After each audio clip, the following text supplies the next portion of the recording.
एक बहुत बड़ा शिव साधक होता है जिसको अपना पुनर्जन्म याद रहता है। जो वो पिछले जन्म में नहीं कर सका वो इस जन्म में पूरा करता है। आइए जानते हैं कैसे उसे पिछला जन्म याद रहता है और वो क्या करता है कि वो संसार की सारी मोह माया को भूल जाता है और उसे देखकर उसके माता पिता भी उससे एक शिक्षा लेते हैं। बुजुर्ग लोग कहते हुए आए हैं, शिक्षा चाहे बच्चे से मिले या किसी जीव जंतु से मिले, आपको ले लेनी चाहिए।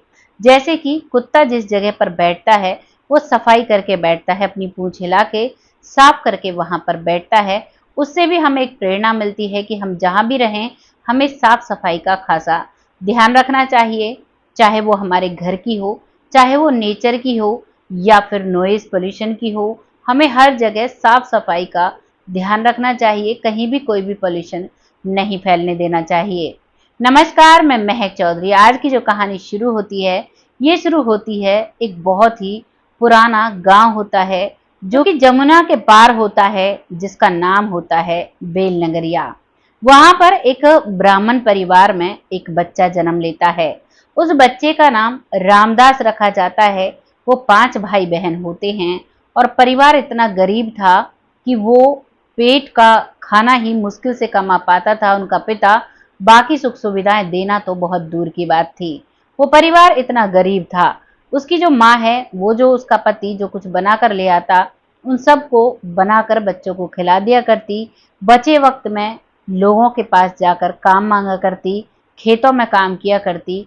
इस तरीके से वो अपना जीवन बिताती है। जो उसका पिता होता है वो पोथी पत्रा देखता है और बचे हुए टाइम में वो लोगों के खेतों में काम किया करता और जो भी पैसे मिला करते उनसे अपने घर का गुजारा किया करता।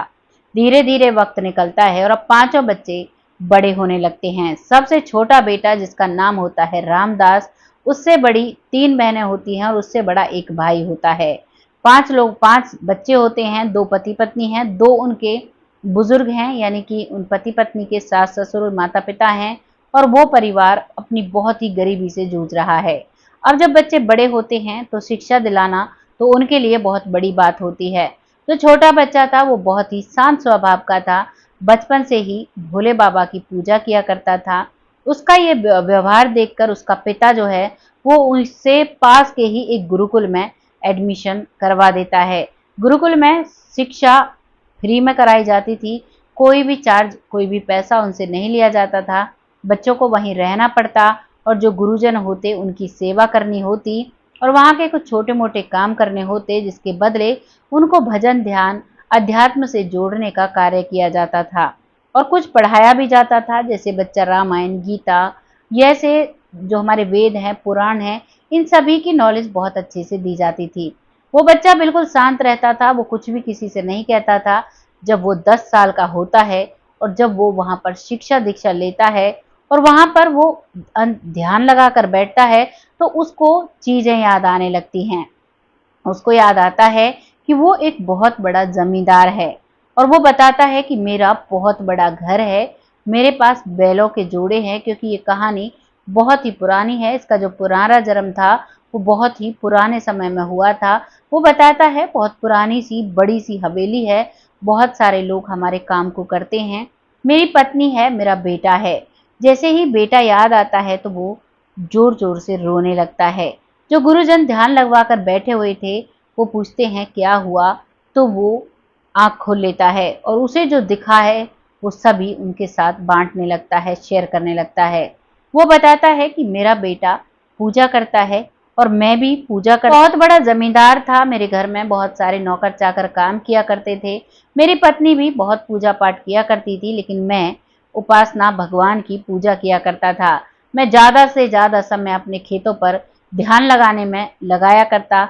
बहुत सारे साधु संत मेरे खेतों पर, जो एक कोठरा बोलते हैं, एक कमरा बना हुआ था, वहीं पर ट्यूबवेल लगा हुआ था। उस समय पानी उससे खींचा जाता था, एक बड़ी सी टीप होती थी जिसे बैलों का जोड़ा खींचता था।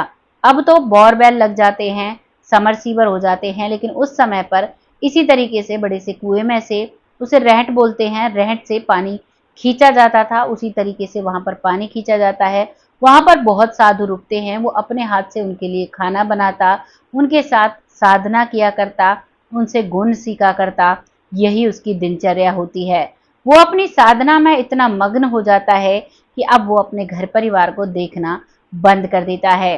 लेकिन कहते हैं बच्चे तो माता पिता को देखकर ही सीखते हैं, और वो बच्चा, उसका जो बेटा होता है रामू, वो अपने पिता को देखकर सब कुछ सीख रहा था। वो भी घर में बैठकर साधना किया करता, माँ के पास जब रहा करता, गांव के ही मंदिर जाया करता, घर में ही साधना किया करता, ध्यान लगाकर बैठा करता। माँ सोचती कि ठीक है, बच्चा है, सीख लेगा एक दिन। जब उसका पिता, क्योंकि उसका पिता कई कई दिनों में घर पर आया करता, जब वो घर पर आता है तो वो बच्चा अपने पिता की गोद में बैठ जाता है। वो एक नन्हा सा साधक बन चुका था और बड़े ही विनम्र शब्दों में अपने पिता से कहता है कि पापा, मुझे भी वो सीखना है जो आप करते हो, मुझे भी भगवान की पूजा करनी है, मुझे भी भगवान के दर्शन करने हैं। वो पिता बहुत खुश होता है ऐसे बेटे को पाकर, और मन में यही रखता है कि ठीक है, अब मैं अपने बेटे को बहुत अच्छा साधक बनाऊंगा, मैं भी भक्ति सीख रहा हूँ और मैं अपने बच्चे को भी सिखाऊंगा। मन में ये लालसा होती है और वो फिर से निकल जाता है साधुओं की टोली के साथ और बहुत भजन ध्यान किया करता है। सारा वक्त उसका कीर्तन में, भजन ध्यान में और लोगों को अच्छे अच्छे संदेश देने में निकलता। इस भाग दौड़ में वो ये भूल जाता है कि मेरा बेटा नन्हा साधक मेरा इंतजार कर रहा है, और वो अपनी साधना को भी पूरा नहीं कर पाता है, अपने बेटे को भी पूरा एक साधक का जो होता है, ज्ञान होता है, उसे नहीं दे पाता है। और एक दिन एक भयानक बीमारी से वो वहीं पर शरीर छोड़ देते हैं। जब शरीर छोड़ते हैं तो लास्ट समय उनके मन में उनका बेटा आता है, और वो बस यही सोचते हैं कि मैं अपने बेटे को बहुत कुछ सिखा सकता था, काश मैं एक साधु होता और ये मेरा साधक होता, तो मैं सब कुछ छोड़कर इसको अपना चेला बनाकर सब कुछ इसे सिखाता। मैंने तो अपने बेटे को यूं ही छोड़ दिया। और वो बहुत जोर जोर से फूट फूट कर अपने गुरुजी के पास रोने लगता है। महज 11 साल का था, क्योंकि 1 साल वो गुरुकुल में रहा, तभी उसे सब कुछ याद आ जाता है। उसके बाद अब उसके जो गुरुजी हैं वो उसे समझाते हैं कि बेटा, जो जीवन का चक्र है वो ऐसे ही चलता रहता है, ये निरंतर चलता है, ये कभी नहीं रुकता। जैसे सुई, जो घड़ी समय की सुई होती है, वो कभी नहीं रुकती, वैसे ही जीवन चक्र किसी के लिए नहीं रुकता है। तुम साधना करो, तुम अच्छे साधक बनो, तुम्हारा बेटा जहां कहीं भी होगा तुमसे दीक्षा लेने जरूर आएगा। उसका भी दूसरा जन्म होगा, तुम्हारा भी दूसरा जन्म है, और तुम भगवान पर विश्वास करो। और वो एक बैराग ले लेते हैं और फिर पहाड़ों में एक साधना करने के लिए निकल जाते हैं। पूरा जीवन उनका साधना करते करते निकलता है। बहुत सारे चेले बनाए, बहुत सारे साधक तैयार किए। अब उन्हें इस जन्म में ये एहसास एक व्यक्ति के साथ होता है कि इनसे मेरा कोई लगाव है, लेकिन प्रॉपर अभी तक उन्हें ये याद नहीं आया कि क्या ये मेरा बेटा है। लेकिन वो सभी को उस साधना को सिखाते तो अपना वो पिछला जन्म याद करके सिखाते हैं कि मेरा बेटा मुझसे रह गया था, जिसे मैं अपने गुण नहीं दे पाया, यहाँ मैं सबको ये गुण दूंगा, क्या पता इनमें मेरा बेटा हो, और जो मेरी पिछले जन्म की कसक रह गई थी, क्या पता वो पूरी हो जाए। इसी इच्छा से वो साधक बनते हैं और शादी भी नहीं करते हैं और पूरा जीवन अपना वैराग्य में बिता रहे हैं। ये थी कहानी रामदास बाबा की, जो कि बेल नगरिया गांव से उनका जन्म था। अब तो वो पहाड़ों में रहते हैं, उत्तराखंड के पहाड़ों में रहते हैं, बहुत अच्छा एक साधक का जीवन बिताते हैं, बहुत अच्छे से तप ध्यान करते हैं। ये थी कहानी एक बाबा की, जिनका नाम रामदास बाबा है, और बहुत अच्छे से वो अपनी जिंदगी जी रहे हैं।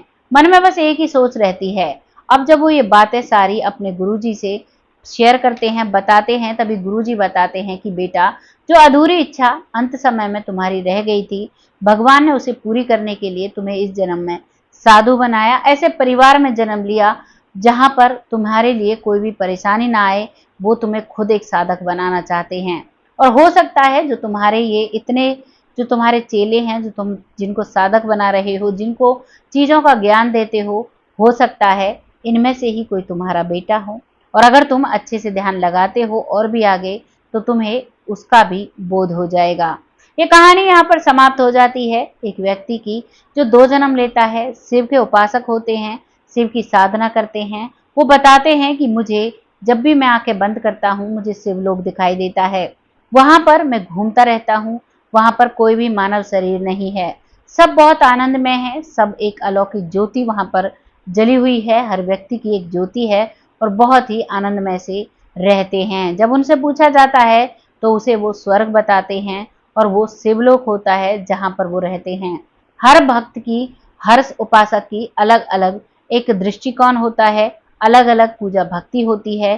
कहने को तो नाम अलग अलग हैं, लेकिन ईश्वर तो एक होता है। जिस हिसाब से हम जिस भी भगवान की साधना करते हैं, उसी हिसाब से हमें यहाँ पर भक्ति मार्ग दर्शन भगवान कराते हैं। आपको ये कहानी कैसी लगी कमेंट सेक्शन में जरूर बताइएगा। बहुत जल्द ऐसी किसी सच्ची घटना के साथ आती हूँ। तब तक आप सब खुश रहें, भगवान से यही दुआ करती हूँ। अब वक्त आता है उन लोगों का जो लोग हमें दिल से सपोर्ट करते हैं, जिनमें सबसे पहला नाम आता है सरयू बालाजी, जो बहुत अच्छे से सपोर्ट करते हैं। आपका तहे दिल से आपके चैनल पर स्वागत करते हैं। अगला नाम आता है मंजू चौधरी जी, जो बहुत पॉजिटिव और मोटिवेशनल कमेंट करती हैं। आपका तहे दिल से शुक्रिया अदा करते हैं, ऐसे ही अपना सपोर्ट हमारे साथ बनाए रखें। अगला नाम आता है जमुना जी, जो बहुत अच्छे से सपोर्ट करती हैं। बहुत प्यारे कमेंट होते हैं, आपका तहे दिल से आभार व्यक्त करते हैं। ऐसे ही अपना आशीर्वाद हम पर बनाए रखें। अगला नाम आता है लखविंदर सिंह, बहुत अच्छे से सपोर्ट करते हैं। आपका तहे दिल से शुक्रिया अदा करते हैं, ऐसे ही अपना सपोर्ट बनाए रखें। अगला नाम आता है मोहम्मद यासीन जी, जो बहुत अच्छे से सपोर्ट करते हैं, बिटिया कहकर सम्मानित करते हैं। ऐसे ही अपना सपोर्ट हमारे साथ बनाए रखें। अगला नाम आता है रामायण कुशवाहा जी, जो बहुत अच्छे से सपोर्ट करते हैं। बहुत प्यारे कमेंट होते हैं, आपका तहे दिल से स्वागत करते हैं आपके अपने चैनल पर। आप जीवन में हमेशा खुश रहें, भगवान से कामना करते हैं। अगला नाम आता है भूप सिंह सैनी जी, जो बहुत अच्छे से कमेंट करते हैं। बहुत प्यारे कमेंट होते हैं, आपका तहे दिल से धन्यवाद करते हैं, ऐसे ही अपना सपोर्ट बनाए रखें। अगला नाम आता है परविंदर कौर जी, जो बहुत अच्छे से सपोर्ट करती हैं, कनाडा से हैं, बिटिया कहकर सम्मान देती हैं। आपका तहे दिल से आभार व्यक्त करते हैं, ऐसे ही अपना सपोर्ट हमारे साथ बनाए रखें। अगला नाम आता है विवेक चौधरी जी, जो बहुत अच्छे से सपोर्ट करते हैं, बहुत प्यारे कमेंट करते हैं। आपका तहे दिल से आपके अपने चैनल पर स्वागत करते हैं, ऐसे ही अपना सपोर्ट हमारे साथ बनाए रखें। अगला नाम आता है आलोक शर्मा जी, जो बहुत अच्छे से सपोर्ट करते हैं। आपका तहे दिल से स्वागत करते हैं आपके अपने चैनल पर, ऐसे ही अपना सपोर्ट हमारे साथ बनाए रखें। अगला नाम आता है पिंकी भोई जी, जो बहुत अच्छे से सपोर्ट करती हैं, रेगुलर व्यूअर हैं। आपका तहे दिल से आभार व्यक्त करते हैं, ऐसे ही अपना सपोर्ट बनाए रखें। बहुत सारे नाम रह गए हैं, अगली वीडियो में जरूर ले लिया जाएगा। तब तक आप सब खुश रहें, आबाद रहें, भगवान से यही दुआ करते हैं। बहुत जल्द ऐसी ही किसी सच्ची और अच्छी स्टोरी के साथ आती हूँ। तब तक के लिए जय हिंद, जय भारत।